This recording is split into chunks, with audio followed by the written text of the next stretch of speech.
I still remember that morning, the kind of cold Denver air that cut straight through my coat and made my shoulders curl in on themselves. It should have been an ordinary day at Skyline Freight. I would make coffee, open the transportation forecasting dashboard, and check which shipping routes were at risk of falling behind. But instead, I found myself standing in front of the break room mirror, fixing my hair and taking a long, steadying breath.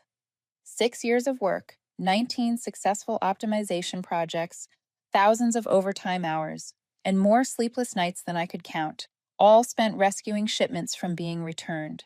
And I had wrapped all of it into a stack of documents nearly 200 pages thick. Today, I was going to ask for a 10% raise.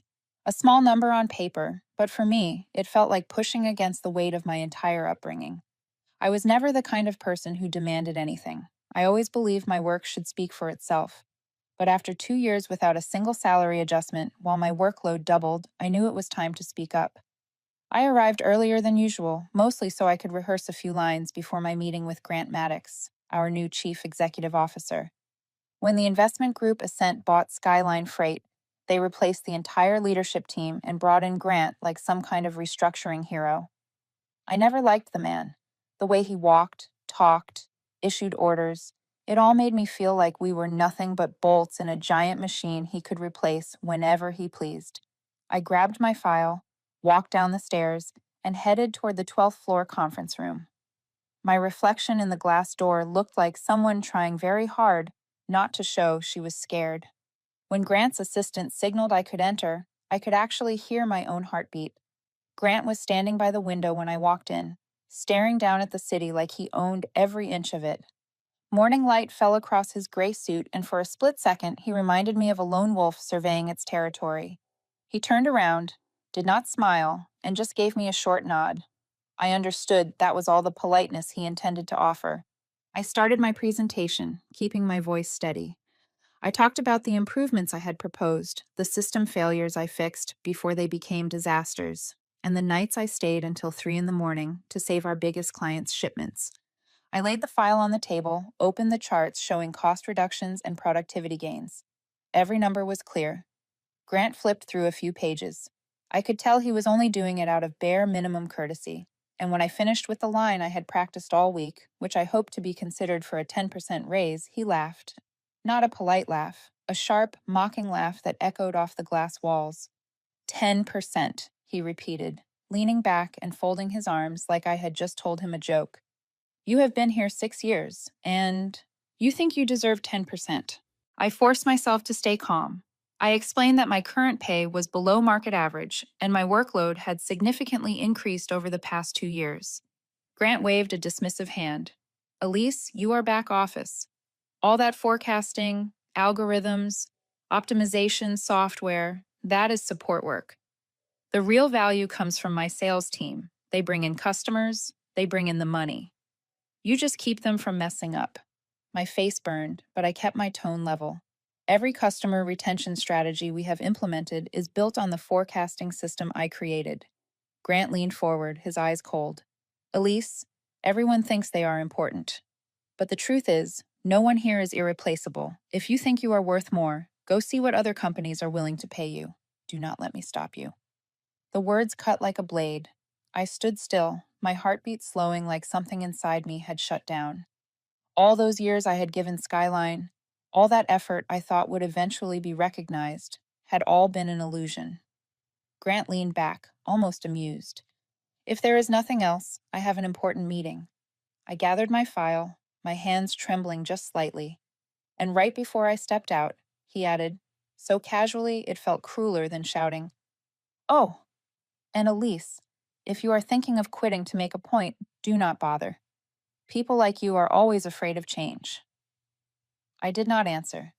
I closed the door softly, holding myself together with every ounce of strength I had left. Inside the elevator, I caught my reflection again, and for the first time in years, I did not recognize the woman staring back. Someone drained, exhausted, someone whose pride had just been stepped on. I did not know it then, but that meeting was the beginning of everything. The collapse of Skyline, the greatest victory of my life, and a version of myself I never knew I could become. And if you are still listening, maybe you have felt it too. That moment when someone looks down on you in the very place you poured your whole heart into. Tell me where you are listening from in the comments. And if you enjoy stories about rising back smarter after being underestimated, do not forget to subscribe to the next chapters. When the elevator opened on the 5th floor, where the engineering department sat quietly under harsh white neon lights, I stepped out, feeling like someone who had just been shaken out of her own life. Everything looked painfully familiar: the scattered keyboard clicks, the printer humming in the corner, the mix of cheap coffee and old paper hanging in the air.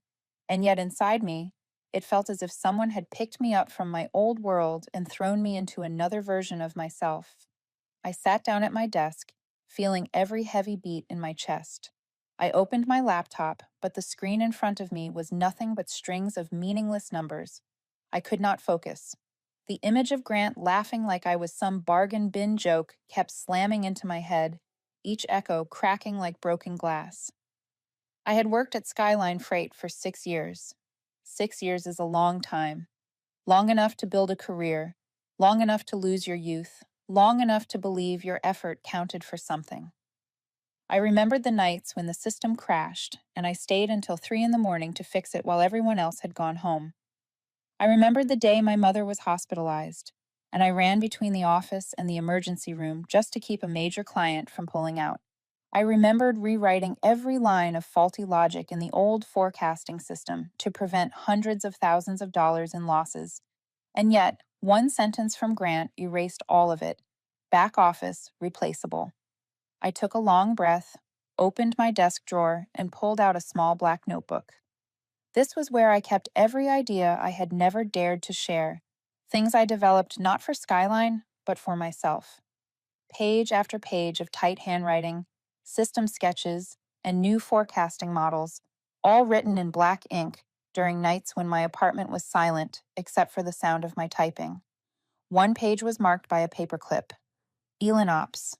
I had named it more than 2 years ago, when Skyline's outdated system started to collapse under its own weight. I used my personal laptop, wrote thousands of lines of experimental code. At first, it was just an attempt to speed up processing.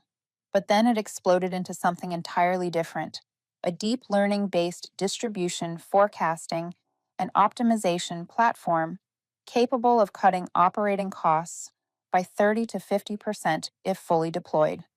For every algorithm, every improvement, I recorded the date, the time, the device used, and a note personal project, not within Skyline's scope. I did it out of instinct, and now that instinct might have saved me without me even realizing it. I flipped through a few more pages, reviewing the experimental modules I had run over the weekend. Most had never been implemented in the company's official system. What Skyline was using was essentially a stripped-down version I had fed into it just to keep everything from collapsing. But Elinops was the real engine of my mind, hidden in the dark, waiting to grow big enough to step into the light. And today, when Grant laughed in my face, I knew I had just crossed that line. A light tap sounded beside me. Jenna, my closest coworker, set down a cup of hot tea on my desk. She looked at me with worry written all over her face. "Elise, are you all right?" "Everyone heard you just met with Grant." I tried to smile but failed. Jenna sighed, pulled a chair over, and sat down beside me. "I have been wanting to tell you this for a while," she said softly. "Grant is planning to cut the engineering staff. I heard from a mid-level manager that he wants to outsource most of the work to lower costs." I looked up at her, my heart dropping another beat. So not only was I denied a raise, but I might be one of the people on the list. "You are the one keeping this entire system running," Jenna said, her voice tight with anger. "If Grant thinks you do not matter, then none of us stand a chance." I glanced down at the page marked Elin Ops, my hand trembling slightly. It was time to face what I had been afraid of for so long. "I think I am leaving Skyline," I said, my voice barely holding together. Jenna blinked, sadness in her expression, but no surprise. I knew this day would come. I just wish it did not have to be like this. I leaned back in my chair, staring up at the bright white ceiling, letting my thoughts drift. There were 2 reasons I had hesitated to leave Skyline: my loyalty to my team and my fear of change. But now, the team was about to be sacrificed under Grant's restructuring plan, and the fear of change. Maybe it no longer had the strength to hold me. Inside my head, the pieces finally started to connect. The years of work, the sleepless nights, the times I was treated like a machine. And now Elanops, something I built with blood and will, something that had never belonged to Skyline. A thought flashed through me, so clear it stole my breath. Elanops could be the key that opens a new door. I closed the notebook slowly, as if sealing off a chapter of my life. Then I stood up, took the notebook and my personal laptop in hand. When I stepped into the hallway, Jenna looked up, her eyes already understanding everything.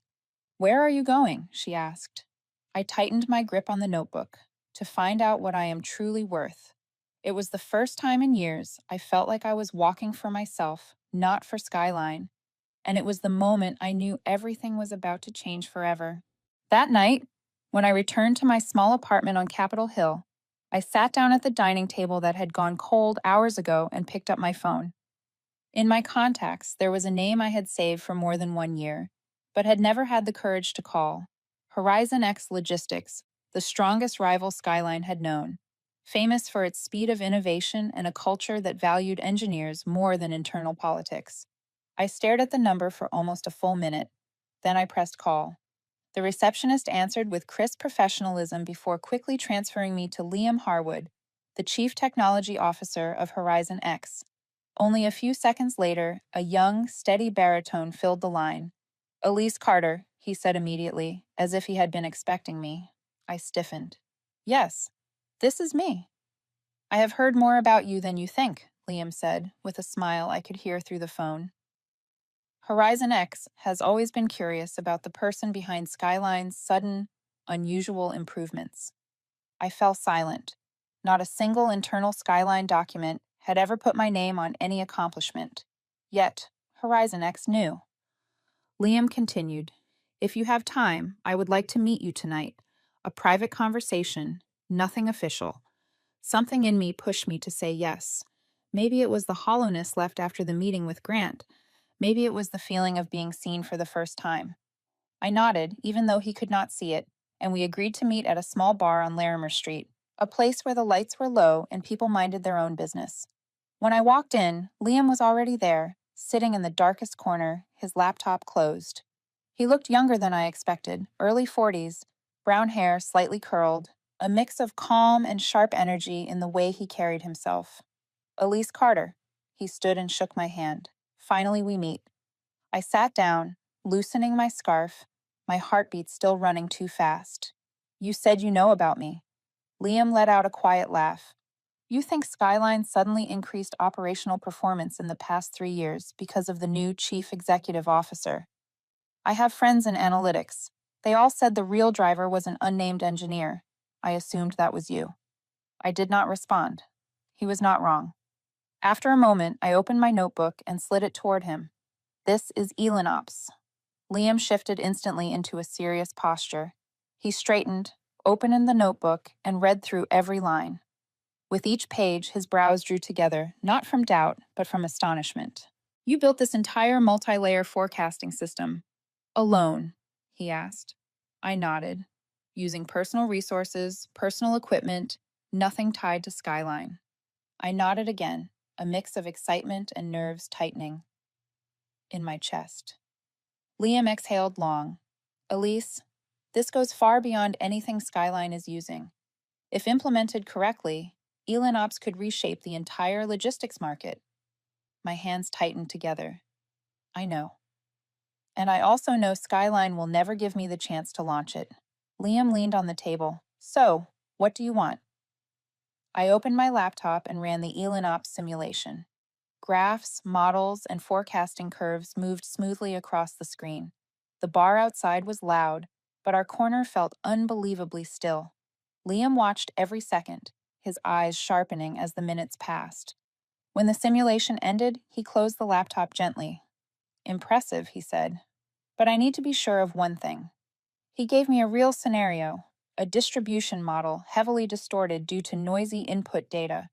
He asked me to fix it right there, with only 15 minutes and my personal laptop. A test. I did not feel offended.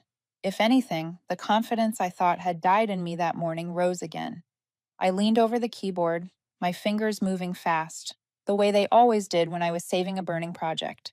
I isolated the signal, corrected the feature matrix, recalibrated the weight distribution, and rebuilt the entire forecasting chain in under 12 minutes.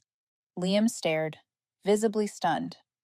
Elise, you just did in 12 minutes what my research team has spent 2 weeks trying to finish. I sat back, breathing hard, but with a calm I had never felt inside Skyline. Liam smiled wider. I will be direct. Horizon X wants you, very much. Then he said the words that froze my entire body. 3 times your current salary. Company equity. Full authority to develop Elon Ops with your own engineering team. For a second, I thought I misheard him. He continued, and your name will be put on every project you build. No one will ever be allowed to take credit from you again. I looked down at my notebook, feeling a sting behind my eyes. If Grant heard this, he would laugh out loud. But Liam did not laugh. He said it with a seriousness that felt like a promise. My phone vibrated, a message from Jenna. Be careful, someone said Grant is asking about where you went tonight. A cold jolt ran down my spine. Grant was already suspicious, and a chief executive officer like him was capable of far more than I wanted to imagine. Liam watched my expression. Skyline is putting pressure on you. I shook my head, not directly, but I know Grant. He will not let me walk away without trouble. Liam's tone hardened. Horizon X will protect you, but you need to decide fast. We want to sign a memorandum with you within 1 week. I tightened my grip on the black notebook. I thought about 6 years of being dismissed, used, and erased from every achievement. I thought about Elon Ops and the future I could build if I dared to choose it. I looked straight into Liam's eyes. I agree in principle. Liam nodded, satisfied. Then start preparing, Elise. This decision will change your entire life. When I stepped out of the bar, the Denver night wind hit sharp and cold, but clear. I felt something ending and something beginning crossing in the space of a single breath. Tomorrow I will write my resignation letter, and this time I would walk away not out of fear, but because I finally understood how much more I was worth. The next morning, I arrived at Skyline earlier than usual, not because I wanted to work more, but because I wanted to end everything quietly. The office was still dark, with only a few rows of motion sensor lights flickering on. I opened my laptop and wrote the shortest resignation letter I could. No explanations, no blame. 6 years of work compressed into a single paragraph. I printed it, held the thin white sheet in my hand, light as a breath, but heavy as a door about to close. I walked up to the 12th floor, each step a mixture of relief and a sharp ache. The grants assistant looked surprised to see me. Elise, do you have an appointment? I shook my head. I just need to submit a document. She knocked, and Grant allowed me in. When I stepped inside, he was standing by the window, looking down at the city like all of Denver was under his command. He turned around, his expression calm. What is this about? I placed the letter in front of him. I would like to resign, effective in 2 weeks. For a brief moment, surprise flashed across his face, but it disappeared quickly. He regained his smooth, composed tone. Elise, I do not think we need to make such a sudden decision. Things may have been tense the other day, but I do appreciate your work. I did not circle around anything. I have thought it through. I am leaving Skyline. Grant's expression shifted instantly. The softness vanished, replaced by the coldness I had known too well. Elise, you understand the contract contains strict confidentiality clauses. Leaving could expose you to significant legal risks. I nodded. I know. And I have never taken any internal data outside the company. Grant gave a thin smile. Outside working hours, correct? I took the black notebook from my bag. Inside was the entire development log of Elon Ops, with dates, times, and the personal devices I used. I opened several pages for him to see. I developed all of it off hours, on my own equipment. I did not use any Skyline infrastructure. Grant hesitated for the first time, clearly not expecting that I had prepared this well. He leaned his hands on the table, his voice sharp as a blade. Elise, you know the company can view personal projects as conflicts of interest. I met his eyes. There is no clause in the contract that forbids it. and I did not use any Skyline resources to build Elinops. He did not like that answer. He hit the internal button. Call legal up here now. We need to audit all of Elise's computers and accounts. I knew exactly what he was doing, creating the pretext of suspected data theft, a classic pressure tactic used on technical staff. Legal entered, carrying a thick stack of papers. They asked me to sign a series of inventory forms, declarations, and personal device disclosures. None of it existed in the original contract. I kept my voice steady. I will only sign documents that are legally required under the original agreement. Any additional papers will go to my attorney. The sentence made Grant pull back just slightly. He had not expected me to have legal support ready. He forced his tone to be firm. The company laptop still belongs to Skyline. I have the right to seize and inspect it. I nodded right away. I do not object, but the inspection must be sealed, documented, and signed by a legal. No one touches the device after I leave unless I or my attorney is present. Legal exchanged glances. Grant glared at me, annoyed but unable to contradict the procedure. An hour later, they took my laptop and I stood at my desk, packing the last of my things: a small plant, a few books, and an old water mug. People watched quietly, no one daring to say a word. When I walked toward the elevator, Grant stepped out of his office, hands in his pockets, posture dripping with arrogance. Elise, I stopped. Do you really think you will walk out of here that easily? If I find any violation, no matter how small, I will pursue it. I am not letting this end cleanly. I turned to face him. My voice was calm, so calm it surprised even me. I have not done anything wrong, and I am not afraid of threats. Grant looked at me like he wanted to tear that certainty apart, but I turned away before he could speak again. The elevator doors closed, reflecting my face back at me. No longer the woman who had been humiliated in that morning meeting. Only resolve remained. When I stepped out of the Skyline building, the Denver wind hit icy and sharp, but clean. I gripped the bag of my belongings and walked straight to the parking lot, not looking back even once. Grant thought he had just started a war. But the truth was, the war had begun the moment he laughed in my face. And this time, I was no longer standing alone. The first day at Horizon X began with a feeling both strange and weightlessly relieving. Their building was not as flashy as Skyline, but there was something I sensed the moment I stepped inside, a positive energy. People walked quickly, spoke softly, focused, but never tense. Everyone greeted me with real smiles, not the mechanical, polite gestures I had grown used to. Liam was waiting in the lobby, hands in his pockets, his face brightening when he saw me. Welcome to Horizon X, Elise. Ready? I nodded. It had been a long time since I genuinely looked forward to anything. We headed straight to the engineering floor, the heart of their operations. Each room had digital boards showing real-time shipment status. Liam led me into a small meeting room, where 5 people were already seated. This is your new team, Liam said. All strong engineers, but each with their own style. I looked around. Ava, data analysis, sharp eyes full of fire. Brooks, system security, calm and controlled. Maya, algorithm optimization, focused. Ethan, DevOps, quiet and thoughtful. And finally, Jordan, the only one with his arms crossed, not smiling, openly skeptical. Liam leaned in. I will say it for him. Jordan wants to know if you are actually as good as your reputation says. Jordan did not look away. That is right. We have heard a lot about you, but here we do not trust stories. We trust results. His tone was not rude, but not friendly either. I knew that feeling too well. 6 years at Skyline had been a long chain of proving myself to people who never valued technical work. Good, I said. Then let us start with the results. Liam smiled, pleased I did not flinch. You will have a small challenge.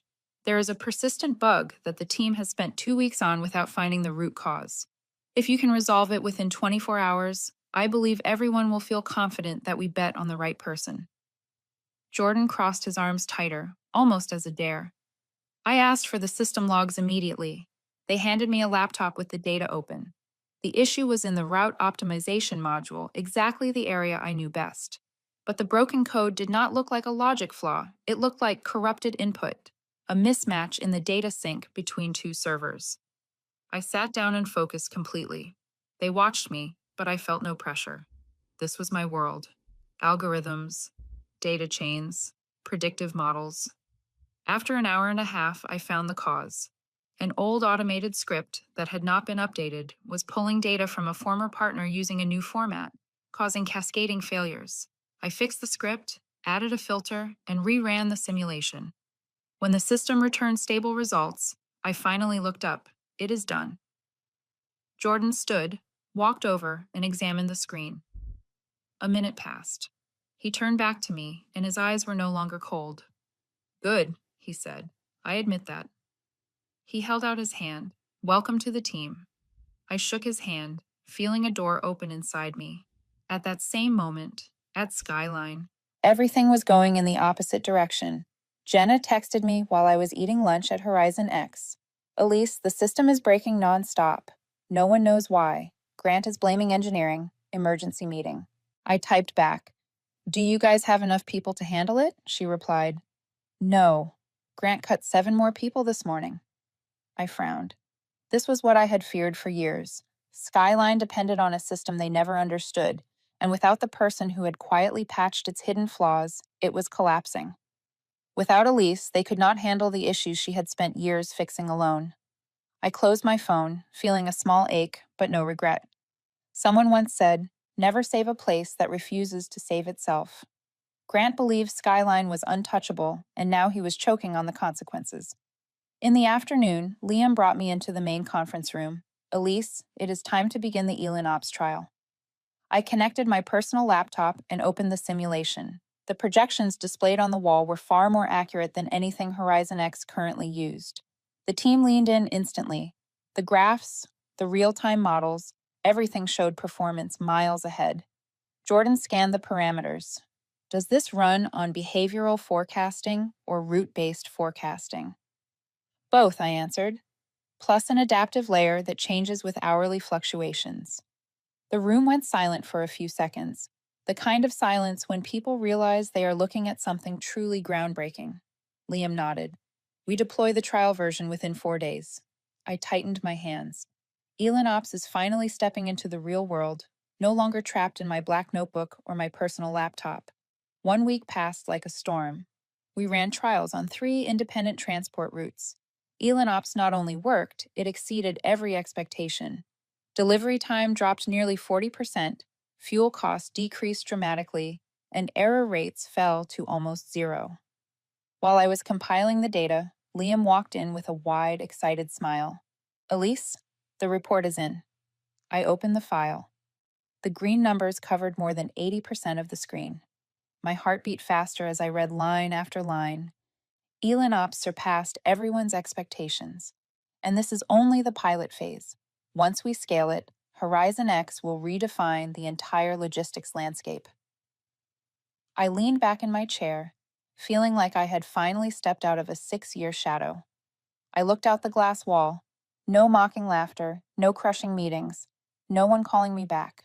I was Elise Carter, and Elin Ops was mine. The test results of Elin Ops spread through Horizon X like a fast-moving wind. Within 2 weeks, the system had been deployed across 10 major distribution routes in the company. With every updated report, I could feel the excitement rising across the engineering floor. Elin Ops reduced delivery times by more than 35%, cut fuel and labor costs almost in half, and wiped out long-standing errors that had haunted the company for years.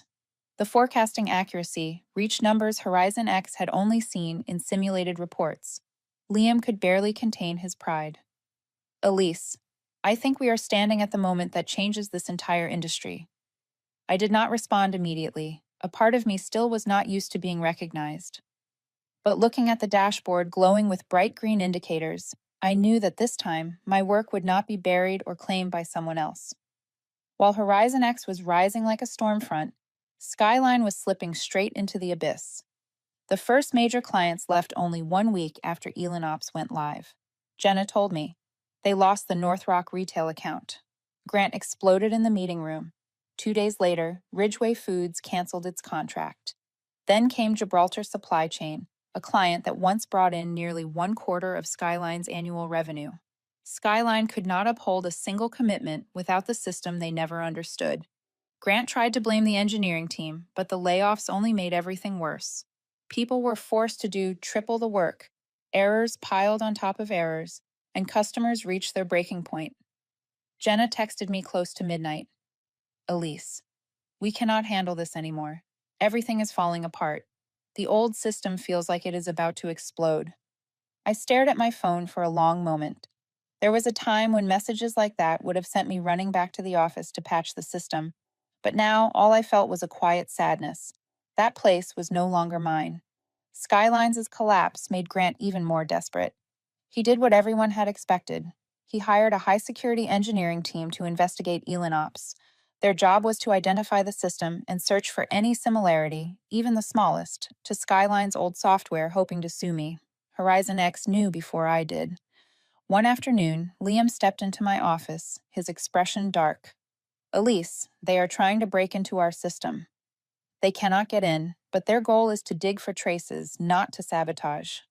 I knew Grant would not give up easily, but I had not expected him to become this reckless. 2 days later, Horizon X reported something strange. Skyline specialists had found an old file in their mail server, a file I had nearly forgotten. It was an email I had sent 3 years earlier to the previous leadership saying, I propose transferring ownership of the 2 forecasting modules I developed after hours, if the company wishes to integrate them into the system. The acquisition process and compensation can be discussed. Grant had not replied directly at the time. Instead, he CC'd the legal team with one short note. No need for procedure. Use it if useful. Everything else can wait. Those 4 words, everything else can wait, became the evidence that destroyed his entire case. Skyline's engineers thought they had found the thing that would bring me down, but instead they uncovered the proof that I had acted correctly, while Grant had ignored legal procedures for years. Grant still chose to sue. Perhaps he had lost too much to turn back. The lawsuit arrived at Horizon X on a Monday morning. Liam brought it to my office, placing it on the desk without a sound. Read it. But do not worry. We have been preparing since the day you arrived. I opened the document. Skyline accused me of misappropriating intellectual property and causing severe revenue damage. I read to the last line and exhaled slowly. They really thought I would be afraid of cheap legal threats. The trial moved faster than anyone expected. Our lawyers presented the Elon Ops development log, the full records of my personal devices, and finally, the 3-year-old email proving Skyline had refused to follow legal acquisition procedures. When the email appeared on the screen, Grant went pale. The panel needed only 10 minutes to dismiss all accusations and add that Skyline had shown a lack of seriousness in intellectual property management and attempted to use the law to intimidate a former employee. The case collapsed in the most literal sense. Grant said nothing as he left the courtroom. News outlets picked up the story instantly. One major headline read, Skyline Freight loses lawsuit against former engineer, leadership at fault. From that moment on, Skyline could barely stand. The board questioned Grant daily. More than 60% of clients were gone. The stock plummeted. Internal rumors spread. Grant might be forced out any day now. Horizon X, meanwhile, was surging forward, not just because of Elon Ops, but because people now knew me, the person who helped push the company ahead during the industry's toughest competition. My colleagues proudly talked about my system. Internal reports called me the new strategic pillar. For the first time in my life, I walked into a company and saw my own face on the opening slide of a full company meeting. Before switching to the next slide, Liam said, Elise Carter has changed the future of Horizon X. I sat still, feeling a warm current run down my spine. Not because of glory, but because, for once, I truly belonged somewhere. Elon Ops was no longer a forgotten draft buried in my old laptop. It had become a flagship product, the reason Horizon X was being called the next generation leader in logistics technology. I, once labeled a back office employee who brought no value, in Grant's words, had become the symbol of Horizon X's success. And this was only the beginning. A week after the lawsuit was dismissed, Liam sent me an independent report that the entire logistics industry was buzzing about. It was a comprehensive analysis of Skyline Freight's collapse after 6 months of crisis. The very first page made my throat tighten. The primary cause was not the loss of key personnel, but poor leadership, lack of succession planning, reckless executive decisions, and a culture of denying risk. I read every line with the sinking feeling of watching a slow motion film of the years I had lived through, ignored warnings, rejected upgrade requests, and decisions that pushed the system past its limits. The report stated clearly that Elanops was only a catalyst for comparison, not the cause of Skyline's downfall. Something twisted in my chest. I never wanted to be the reason dozens of people suffered, even if the report showed the truth was the opposite. That afternoon, as I stepped out of the building, I heard someone call from behind. Elise, I turned. A man stood in the slanted afternoon light, hair salt and pepper, shoulders slightly hunched, but the eyes were unmistakable. Wilson. I walked quickly toward him. Are you all right? He gave a tired smile. All right is a luxury, Elise, but I am surviving. I opened my mouth, but he continued. At Skyline, many people think you are the reason they were let go. Not because they hate you, but because leadership believed that if they kept you, the system would stay alive, and the rest of us could be replaced by anyone. My chest dropped a beat. I never wanted. I know, Wilson said firmly. No one blames you. People are just hurting because they worked their whole lives only to be treated like they never mattered. Grant thought you were the only star worth saving. That was the mistake that killed the company. He placed a hand on my shoulder. But the consequences are still real. A lot of people are struggling, Elise. He walked away, leaving behind a long, heavy chain of thoughts I could not shake. I had saved myself, saved the system I built, but the people I once worked beside, there was no one to save them. At Horizon X, Elanops continued to exceed every expectation. 3 major clients switched over within 1 month. The board expanded my authority and granted additional budget to grow the engineering team. Meanwhile, Horizon X HR sent me a long list of new applicants. I recognized at least 10 names from Skyline, engineers, route coordinators, shift managers, and people who had worked with me through sleepless nights. Jordan placed the stack on my desk. Most of these are from Skyline. What do you want to do? I ran my fingers over the papers, feeling something heavy settle in my chest. They were not wrong. They had simply been in the wrong place, under the wrong leadership. But could I help all of them? As Horizon X expanded rapidly, Skyline spiraled uncontrollably. Jenna told me Grant had barely shown up in the office for an entire week.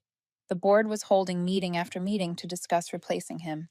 Elise, they say Grant might be gone soon, Jenna texted. I replied with a single line. I hope everyone is okay. But I knew they were not. Many were already unemployed or waiting for their turn. One late night, while I was reviewing the latest Elanops report, Liam walked in. You look exhausted. What is going on? I stared out at the Denver skyline, lights bleeding into the night. Then I finally said what had been lodged in my chest for days. I feel guilty. A lot of people lost their jobs, and even though the report says it was not because of me, I still feel connected to it. Liam pulled up a chair, his voice steady. Elise, you did not destroy Skyline. Granted, you left a place that did not respect you. Horizon X. Thriving because of you is not a sin. I pressed my lips together. Logic understood. My heart did not. After a long pause, I said softly, but what if I can help the people there, not Grant, but the ones who deserve a second chance? Liam looked at me for a long moment, then nodded. If you believe there is something right you can do, then do it. You have influence here now. Propose it. His words sparked the idea that had been simmering quietly inside me for weeks. That night, I opened my laptop and began to write. Not technical documents, not system reports, but my first proposal for a support program for the displaced Skyline staff. I gave it a name. Restart Program, a second chance for those who should never have been left behind. In the proposal, I outlined 3 goals. Priority hiring for capable former Skyline employees. Reskilling, training for those who wanted to shift roles. A referral network among logistics companies across Denver. I read it once before hitting save. caught between Horizon X rise and Skyline's collapse. It was the first time I felt I could build a bridge instead of standing on one shore, watching the other burn. When I closed the laptop, I knew one thing clearly. I had chosen my path. I arrived at Horizon X earlier than usual that morning. Denver was overcast, a stretch of gray clouds pressing down on the sky, making the air feel heavier than it should. As I turned into the parking lot, I noticed a black luxury SUV already parked there. The tinted window caught a dull glint of light, but I still recognized the silhouette inside. I thought my eyes were playing tricks on me, but no. The moment I closed my car door, the man stepped out. Grant Maddox. I froze for a second. Grant had always appeared in front of me with the confidence and arrogance of a newly crowned chief executive officer, a man convinced the world would bend for him. But today, he looked nothing like that. His face was gaunt, his stubble uneven, his expensive suit wrinkled as if he had slept in it. And yet, his eyes still clung to that familiar arrogance. His voice was hoarse, but a hint of that cold edge remained. Elise, we need to talk. I did not want a scene in Horizon X parking lot, but I could not pretend I had not seen him. I folded my arms, keeping my distance. I thought things between us ended the moment the court dismissed your case. Grant glanced around, as if afraid someone might see him here. This is not a safe place to talk. Let us go to the rooftop. I just need 5 minutes. I exhaled quietly. I was not afraid of him anymore. I was not afraid of anything tied to Skyline anymore. I stepped into the elevator first. Grant followed, silent enough that I could hear the ragged edge of his breathing. When the doors opened onto the rooftop, the cold wind struck both of us sharply. Grant stood with his back to the city, staring toward the direction where Skyline once held its headquarters. "We are going bankrupt," he said the moment I walked up. His voice was a mixture of bitterness and quiet desperation. "The board has voted. If we cannot turn things around in 3 months, Skyline will be dissolved." I said nothing. Grant turned to face me, his eyes bloodshot. "Elise, you have to come back and help me." I almost laughed, softly, disbelieving. "Say that again." He stepped closer.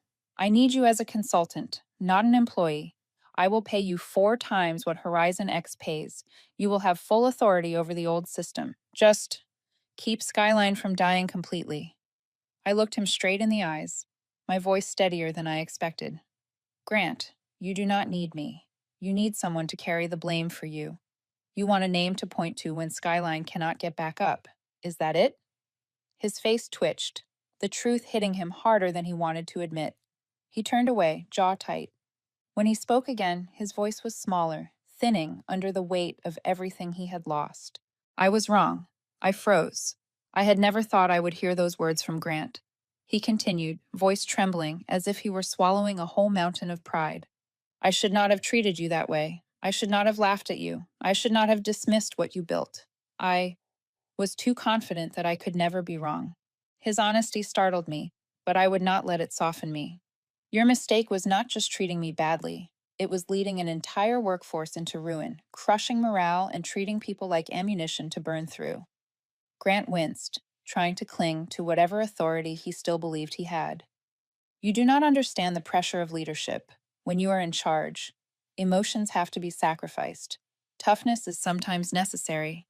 I looked at him, and for the first time, he did not look powerful at all. "Grant, toughness is not a strategy. Cruelty is not leadership. And disrespect is definitely not intelligence." He fell silent. The wind swept across the rooftop, leaving us in a hollow quiet. I drew in a breath before delivering the final cut. What killed Skyline was not me. It was not Elanops. It was not the employees leaving. What killed Skyline was leadership that never listened to the people who mattered. Grant lowered his head. I thought I would feel triumphant. But I did not. All I saw was a man standing in the wreckage he had created, and it was too vast for him to outrun. A few seconds later, he looked back up.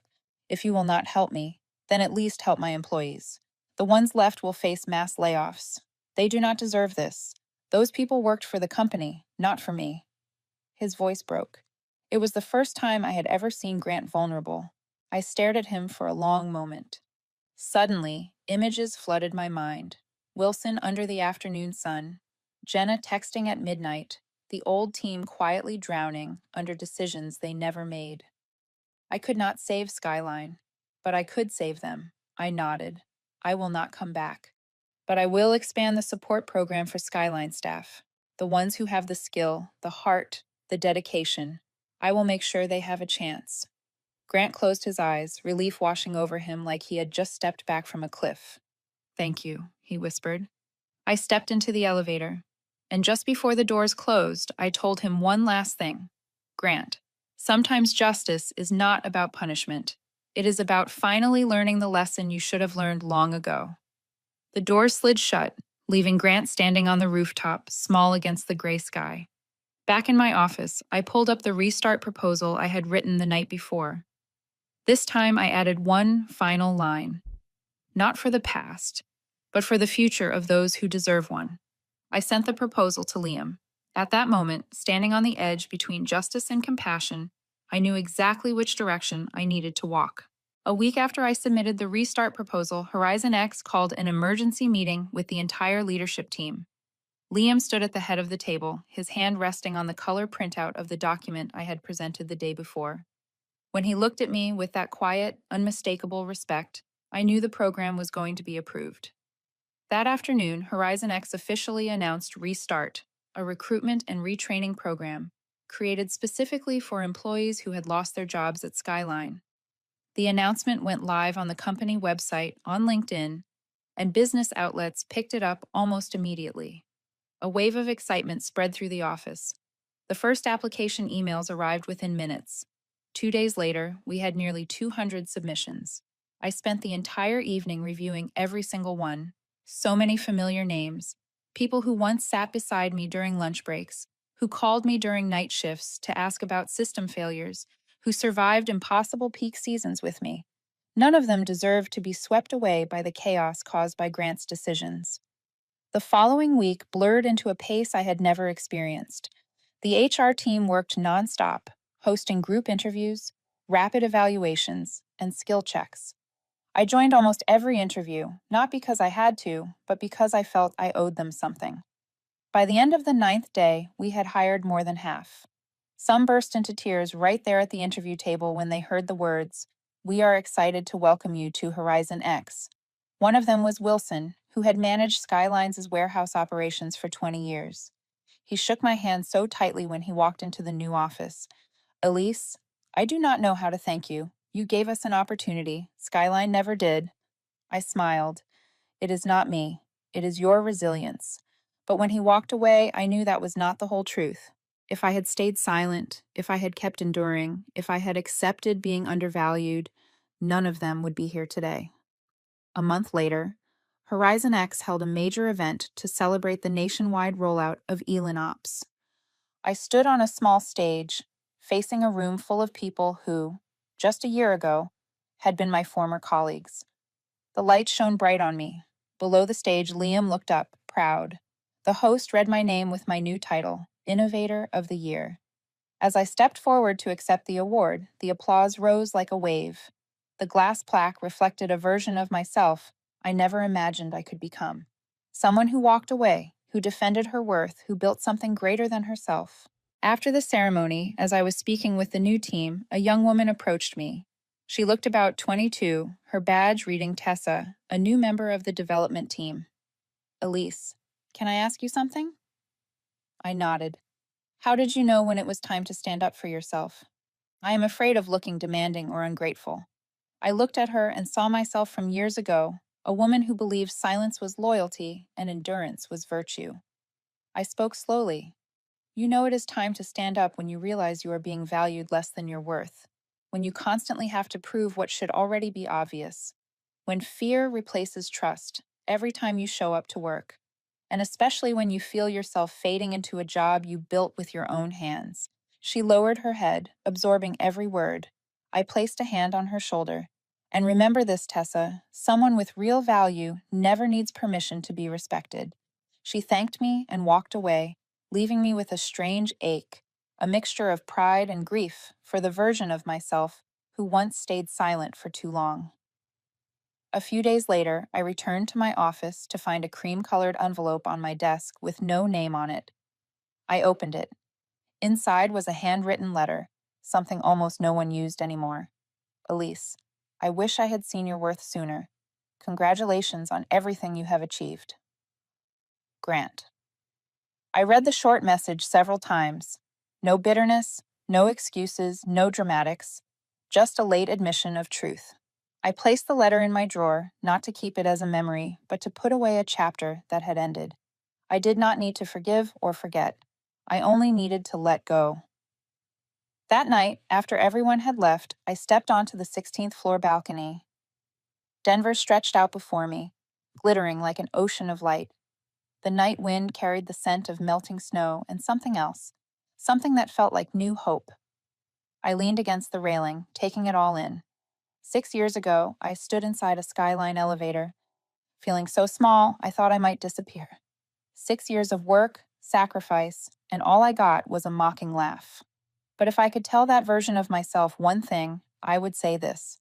The best decision you ever made was not leaving Skyline.